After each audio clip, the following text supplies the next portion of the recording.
இறை இயேசுவில் எனக் அன்பார்ந்தவர்களே, நம் ஜீவனுள்ள தேவனின் உயிருள்ள வார்த்தைகளை தினமும் கேட்பதன் மூலம் உங்களுக்கு நன்மையும் ஆசியும் உண்டாவதாக.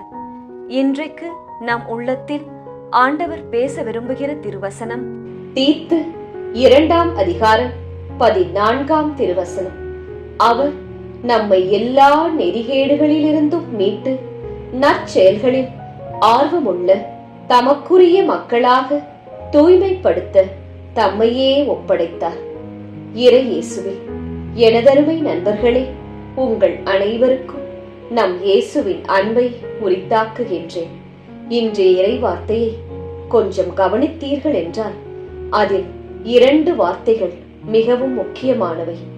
அவை என்னவென்றால், இயேசு தம்மையே ஒப்படைத்தார் என்று கூறியிருக்கிறபடி இயேசுவை எவராலும் சிலுவையில் அறைய முடியவில்லை.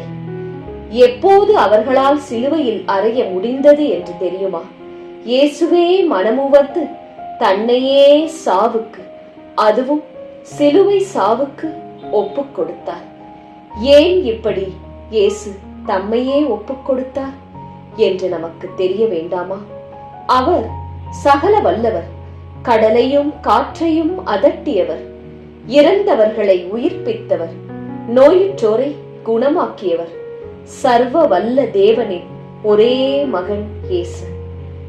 அவர் ஏற்றுக்கொண்டதால், அவரே தன்னைத்தானே கையளித்ததால் தான் யூதர்களால் அவரை சிலுவையில் அறைய முடிந்தது. இல்லை என்றால் முடிந்திருக்குமா?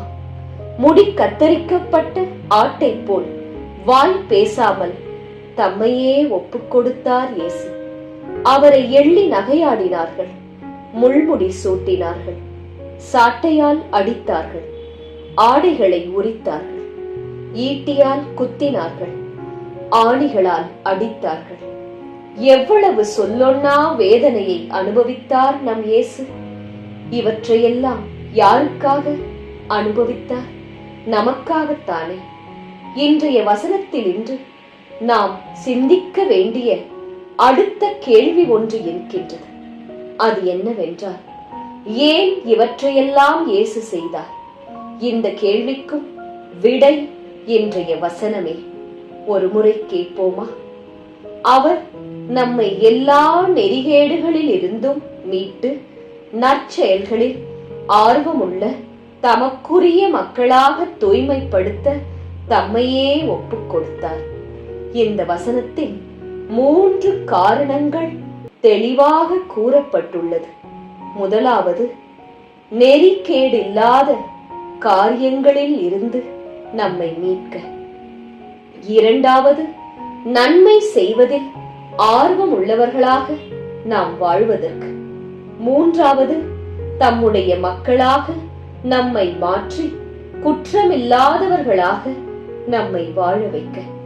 இந்த 3 குணாதிசயங்களும் நம்மிடம் பிரதிபலிக்கின்றதா?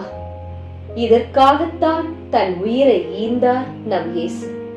அப்படி இந்த 3 குணாதிசயங்களும் நம்மிடம் பிரதிபலிக்கவில்லை என்றால் உங்கள் பொருட்டு இயேசு மகிழ்வாரா?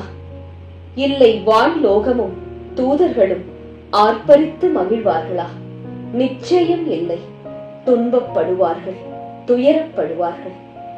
ஆனால் நம்மிடையே இந்த குணங்கள் காணப்பட்டால் முதலாவது மகிழ்ச்சி அடைவது, சந்தோஷப்படுவது பரலோகமும் நம் ஆண்டவர் இயேசு கிறிஸ்துவும் தான். இயேசுவாக மட்டும்தான் இருக்க முடியும். உனக்காகத்தானே சிலுவை மரணத்தையே நான் ஏற்றேன். அந்த கொடூரமான கசையடிகளை ஏற்றேன், சகித்தேன். உன் வாழ்க்கையின் மூலம் நீ எனக்கு காட்டும் பிரதி உபகாரம் இவைதானா என்பார் நம் இயேசு. சிந்தித்து பாருங்கள். ஆம், நான் எவ்வளவோ நல்ல மகனாக மகளாகத்தானே வளர்க்கப்பட்டேன், அப்படித்தானே வாழ்ந்தேன். இன்று ஏன் என் உள்ளத்தில் இந்த பழிவாங்கும் எண்ணம்?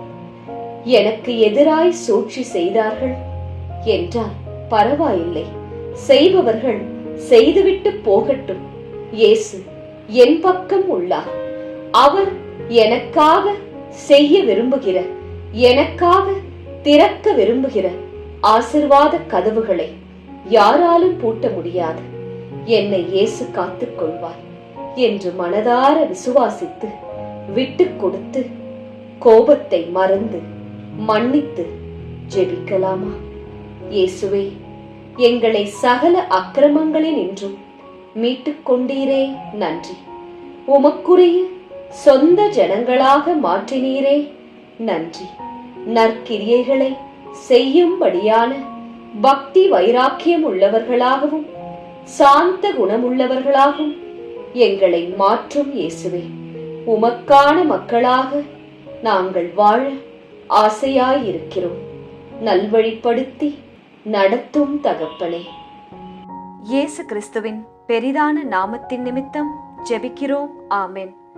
ஒவ்வொரு நாளும் உங்கள் உள்ளத்தில் ஆண்டவர் பேச விரும்புகிற இறை வார்த்தையை தெரிந்து கொள்ள ரோசரி பிரேயர்ஸ் சேனலை சப்ஸ்கிரைப் செய்யுங்கள். மேலும் உங்கள் நண்பர்கள் மற்றும் உறவினர்களுடன் ஷேர் செய்யுங்கள். நன்றி.